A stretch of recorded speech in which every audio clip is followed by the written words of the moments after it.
Well, there's a very unique and personal relationship between a farm broadcaster and his audience.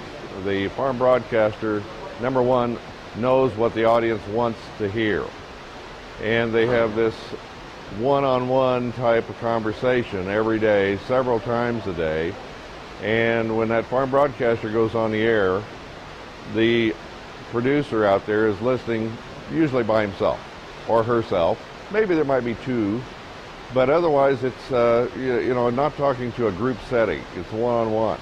So when the delivery comes and you're giving a market update or a market report, or you're trying to relate some news happening in agriculture, you're relating it in that personal terms of that one individual to understand what's going on.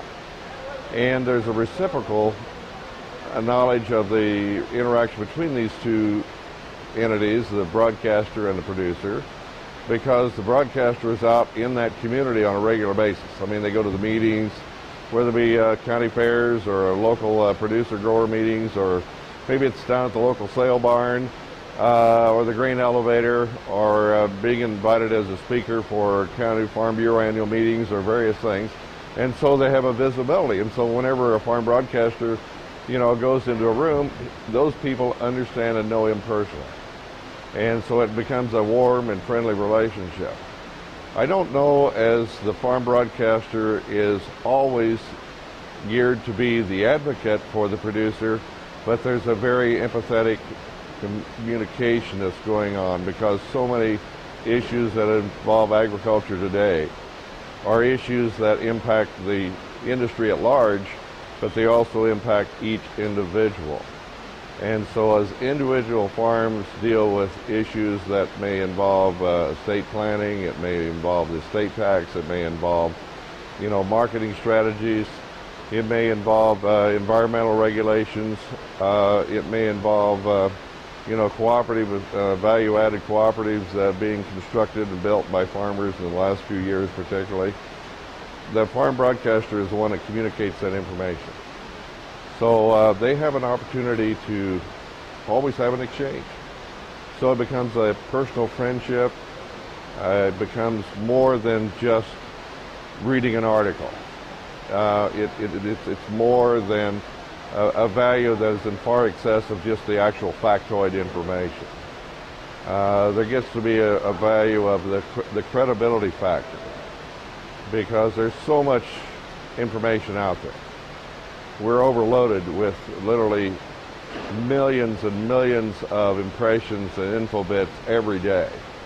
From the time you get up in the morning and you get in your pickup and you drive down to local town or whatever the case is, how many billboards do you go by? How many magazines show up in your mailbox? How many newsletters do you get in your mail every day? And you watch a local newscast on television, or you watch a national network show, a CNN or a Fox News, and you get all of this information that's coming in. And it's that way just in the amount of volume of news that's involved with strictly the ag community. So the farm broadcaster can take all this volume, sift it down to what's really important for that day.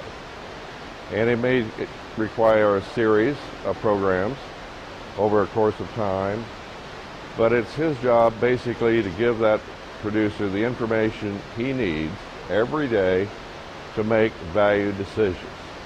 Because as a producer, which I'm now one, I have to make a decision every morning whether I'm going to sell a grain, if I'm going to buy my inputs, do I take advantage of the cash discounts in the fall for next spring, whether it be fertilizer or ag chemicals or seed. Those are all decisions that I need information for that farm broadcaster to funnel me down and sort that information down at what's important.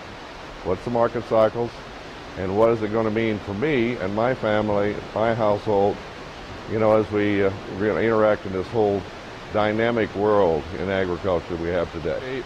It's a case where there's a qualitative factor with farm broadcasting that is totally differentiated from any other facet in the media. The only thing that might be close to comparable is sports, in the fact that you have a sportscaster that is loved and respected as the voice of the Chicago Cubs.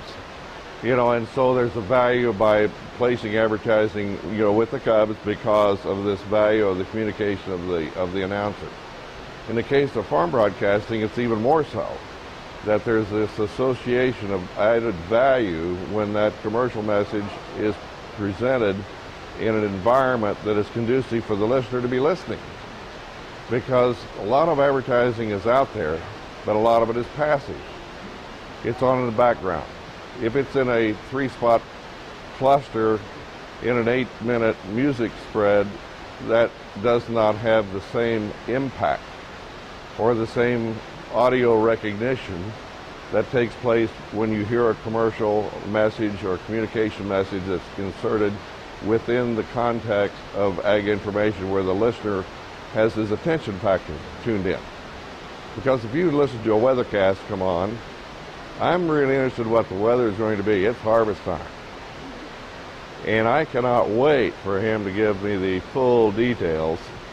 And when he says we'll have the 3-day forecast in just a moment after this message from XYZ sponsor, you can guarantee you I don't turn off until I hear the weather forecast or the market update.